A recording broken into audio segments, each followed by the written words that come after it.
My parents held a funeral for me 12 years ago. But when the news called me a billionaire, Mom texted, "Emergency dinner at 7 p.m., don't be late." So I brought my lawyer and a foreclosure notice.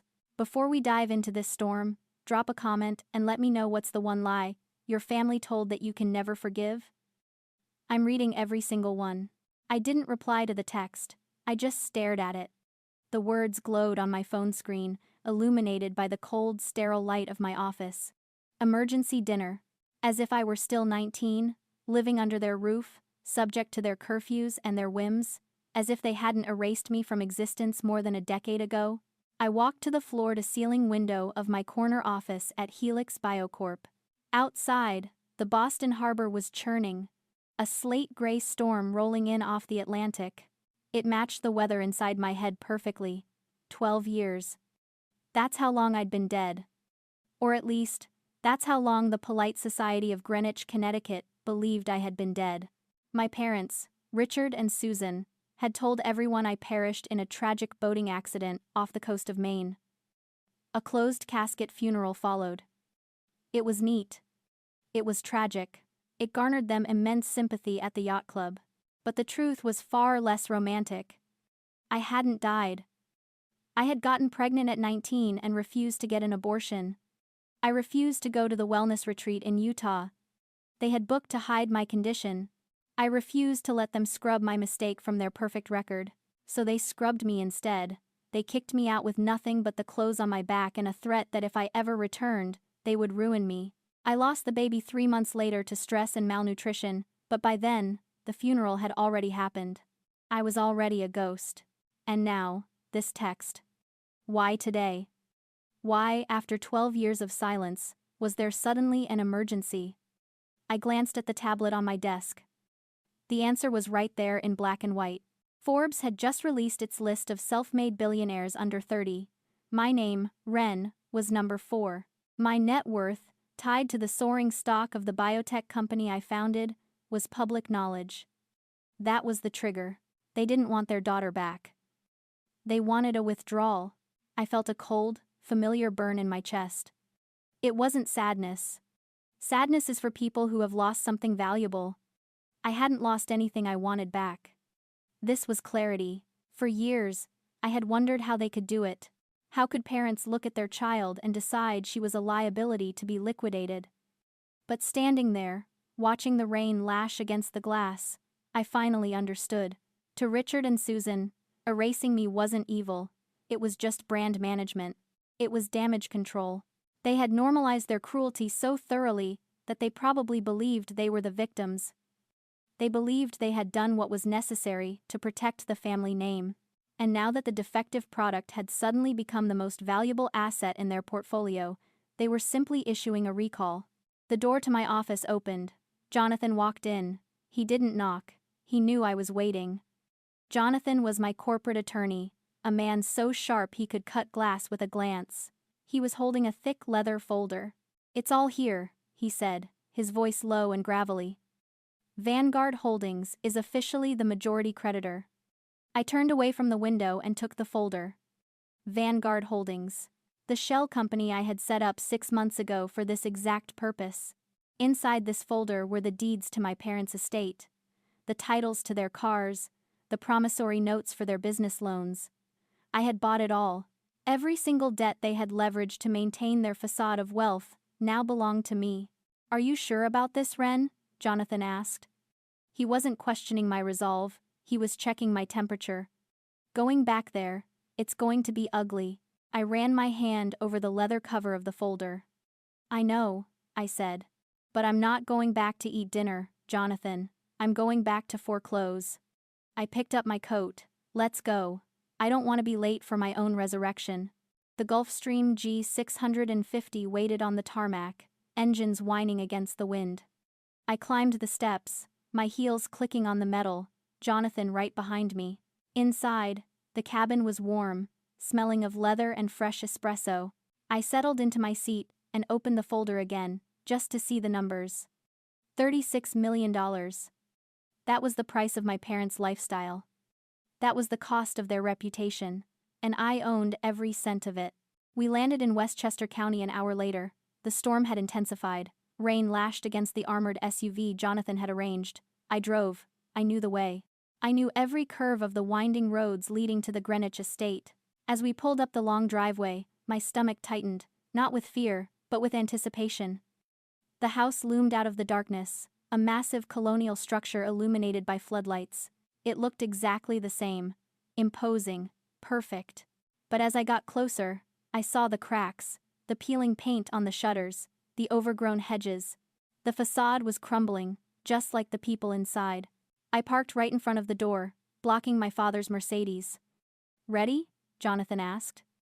"Give me a minute," I said. I stepped out into the rain. A neighbor was walking her dog near the gate, Mrs. Higgins. She stopped dead when she saw me. Her mouth fell open. "Wren?" she whispered, clutching her raincoat. Are you?" I smiled, the rain slicking my hair back. "I'm feeling much better now, Mrs. Higgins."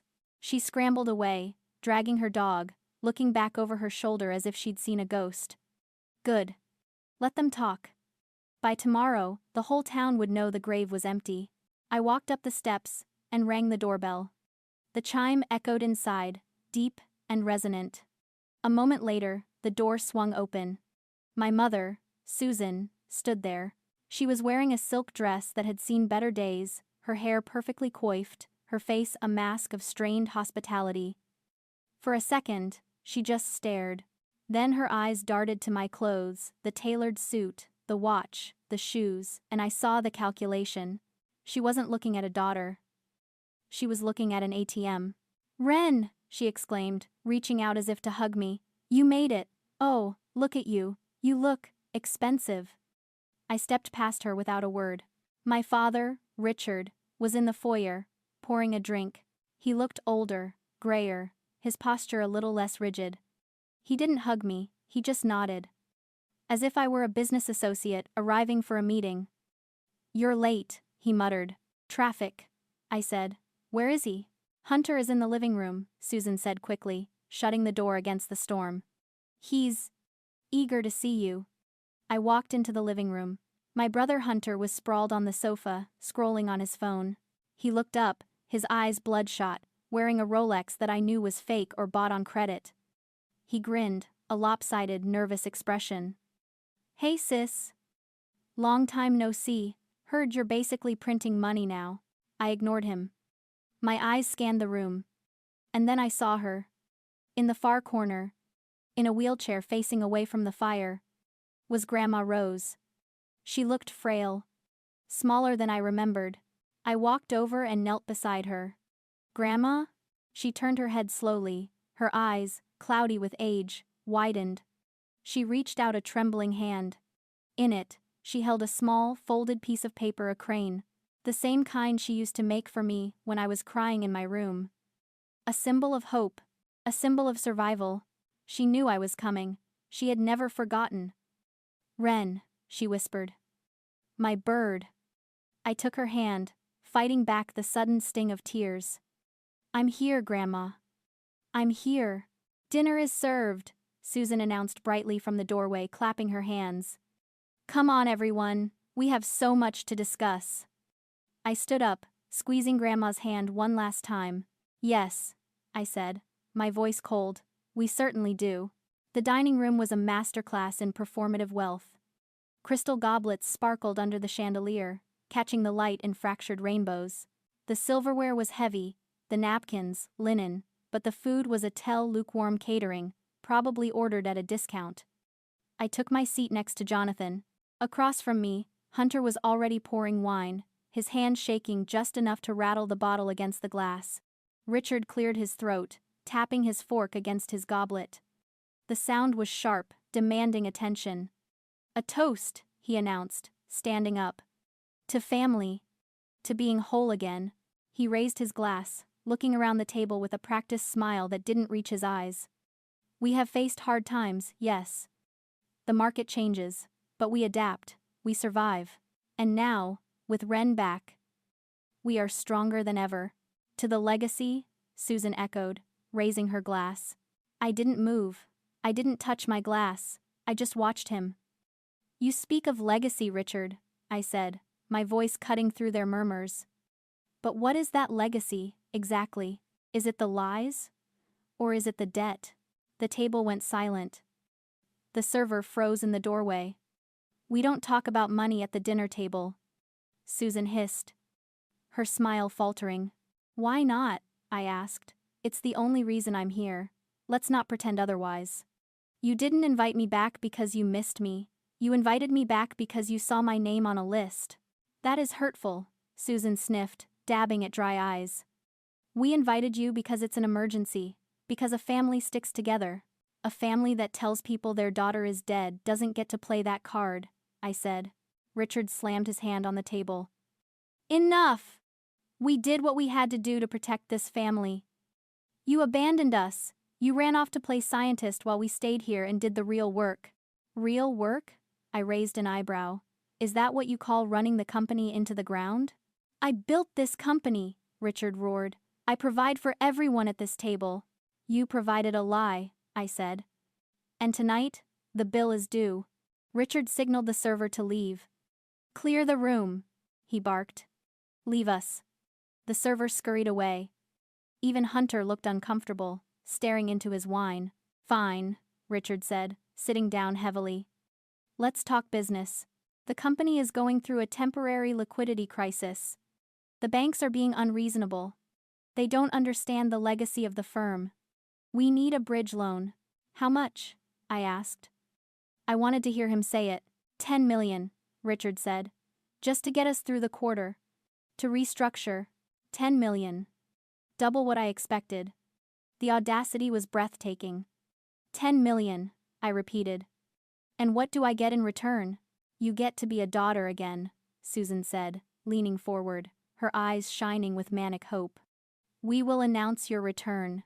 We will say it was a misunderstanding, a protective measure. You can have your old room back. We can be a family again. You're selling me my own name, I said, marveling at their delusion. You're selling me a seat at a table that is already underwater. It's an investment, Richard insisted. The company has assets, the real estate alone. The real estate is leveraged to 120% of its value, Jonathan interrupted, reading from his tablet. The factory machinery is outdated, the inventory is unsold, and there are pending SEC fines for unreported losses. Who the hell do you think you are? Richard snarled at Jonathan. I'm the guy who did the math, Jonathan replied calmly. Ren, please, Susan begged. We are your parents. We gave you life. Doesn't that mean anything? It means everything, I said. It means I survived you. I stood up. You want $10 million to fix your mistakes. You want me to bail you out, so you can keep pretending you're the royalty of Greenwich. But I have a counter-offer. The room went deadly quiet. A counter-offer? Richard asked, hope flickering. Before I give you my offer, I said, I have one question. I know why the money is gone. It wasn't just the market. It wasn't just bad business. I looked at Hunter. He shrank back in his chair. You liquidated Grandma Rose's medical trust fund last year. $400,000. Gone. Susan gasped. How do you know that? Because I checked, I said. You stole from the only person in this family who is innocent. You stole her care to pay for Hunter's legal fees after his DUI. To pay for his gambling debts. It was a loan, Hunter shouted. I was going to pay it back. With what? I snapped. You don't have a job. You don't have a future. You are a parasite. I turned back to Richard. That money was for her nursing care, for her dignity. And you spent it on lawyers and casinos.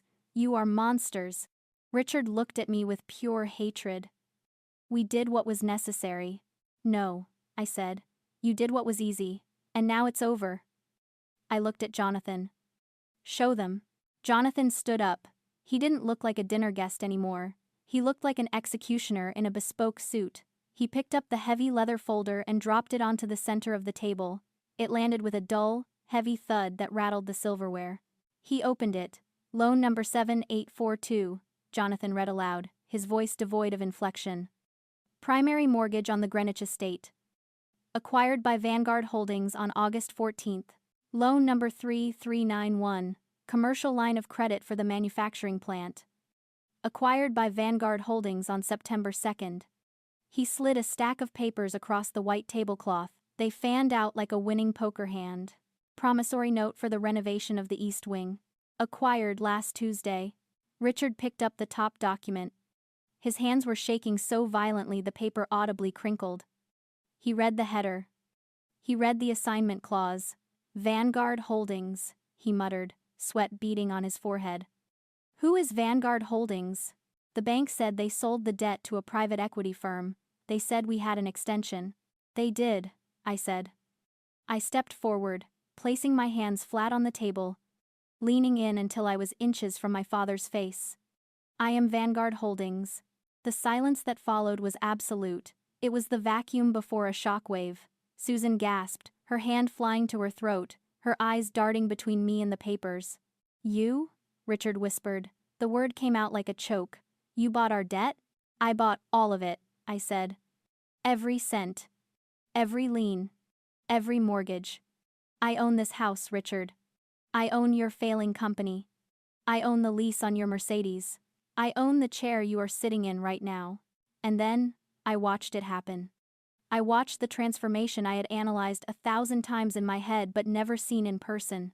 It's a phenomenon I call the illusion of power of an empty wallet. For decades, Richard had projected the image of a titan. He took up space, he boomed, he commanded. But his power wasn't internal, it was rented. It was constructed from credit lines and social standing. As I stripped away the assets, I wasn't just taking his property, I was taking his spine. He physically shrank, his shoulders collapsed inward, his face, usually flushed with arrogance, went gray and slack. Without the money, he wasn't a patriarch. He was just a tired, broken old man, in a suit he could no longer afford. He was hollow. You can't own us, Hunter stammered, standing up so fast his chair tipped over. Dad, tell her she can't do this. Check your email, Hunter, Jonathan said, not even looking at him. I just sent you the notification. Your company credit card has been canceled, and the repo men are scheduled to pick up your Porsche tomorrow morning at 9 a.m. Don't park it in the garage, they have a key. Hunter pulled out his phone. The color drained from his face as he read the screen. He slumped back against the table, defeated. This is blackmail, Richard croaked, trying to summon one last shred of authority. I'll sue you. With what money? I asked. You're insolvent, Richard. And before you think about fighting this, remember the asset statements you submitted to Heartland Bank last year? The ones where you claim to still own the warehouse in Jersey that you sold in 2019? Richard went still. That is federal bank fraud, Jonathan said. 5 years in prison, minimum.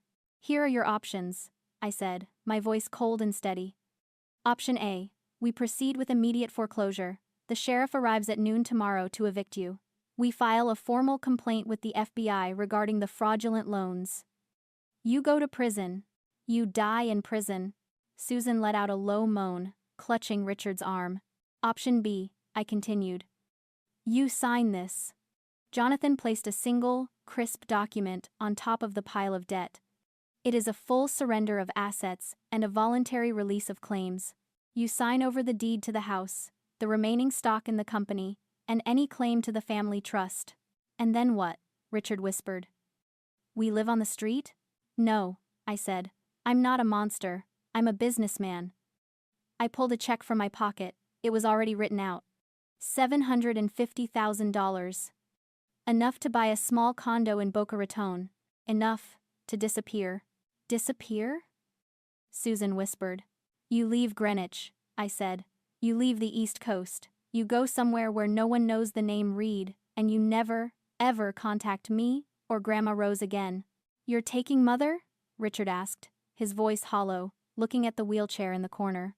Grandma is coming with me, I said. She's the only asset in this house with any actual value.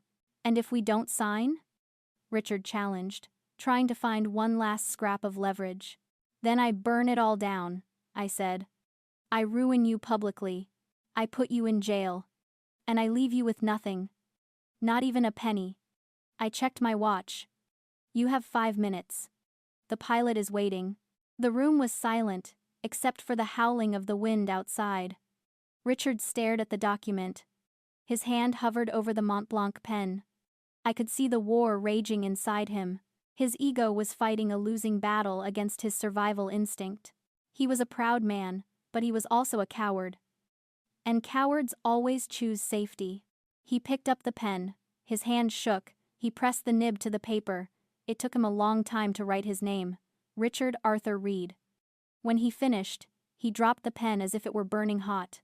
He slumped forward, putting his head in his hands. He looked small. He looked defeated. He looked like exactly what he was. A man who had lost everything because he couldn't love his daughter for who she was. Donovan snatched the papers up immediately. He checked the signatures, notarized them with his stamp, and slid the check across the table. "Transaction complete," Donovan said. "You have until noon tomorrow to vacate the premises. The locks will be changed at 12:01. I walked over to Grandma Rose. "Ready to go, Grandma?" "Get me out of this hellhole," she said, her voice surprisingly strong. I grabbed the handles of her wheelchair. I didn't say goodbye to my parents. I didn't look back at the ruined dinner. I simply turned and pushed the wheelchair toward the door. Donovan held it open. The wind was howling, a full-blown blizzard now. But as we stepped out onto the porch, the cold felt different. It felt cleansing. I helped Donovan lift Grandma Rose into the back of the Escalade. She was wrapped in blankets, looking like a little bird, but her eyes were bright. "Are you okay?" I asked her as I buckled her in. "I'm fine," she said. She reached out and squeezed my hand. "Did you see his face?" "I haven't had that much fun in 20 years. I laughed. It was a real laugh, bubbling up from my chest. I got into the driver's seat. I put the car in gear and pulled away from the curb. In the rearview mirror, I saw the house one last time. As we drove down the street, the timers on the floodlights must have hit their limit, or maybe a fuse blew. Suddenly, the lights on the estate went dark. The house vanished into the blackness of the storm. 6 months have passed since that night. The house in Greenwich was sold to a developer who tore it down. My parents moved to that small condo in Boca Raton. I heard from a lawyer that they divorced 2 months later. They are alive, but the Reed dynasty is dead. As for me, I'm sitting on the patio of my new home in Napa Valley. Grandma Rose is pruning her roses nearby. She's gained weight. She smiles every day. The sun is warm here. People tell me I was cold. They say, "How could you do that to your own flesh and blood?" They say I should have forgiven them, because family is family, but I've realized that's a lie we tell ourselves to tolerate abuse. Family isn't biology. It isn't DNA. Family is the people who protect you when you're vulnerable. Richard and Susan weren't family. They were biological captors. Evicting them wasn't an act of cruelty, it was surgery. I didn't destroy a family, I excised a malignant tumor to save the healthy tissue. I saved myself. I saved Grandma. I take a sip of wine and look at the sunset. I have my name back. I have my life back. And most importantly, I have the truth. They called me a monster for evicting my own parents. But tell me, would you warm a snake that already bit you once? If you enjoyed this story of justice, please like and subscribe. And tell me in the comments, did they deserve what they got? I'll see you in the next one.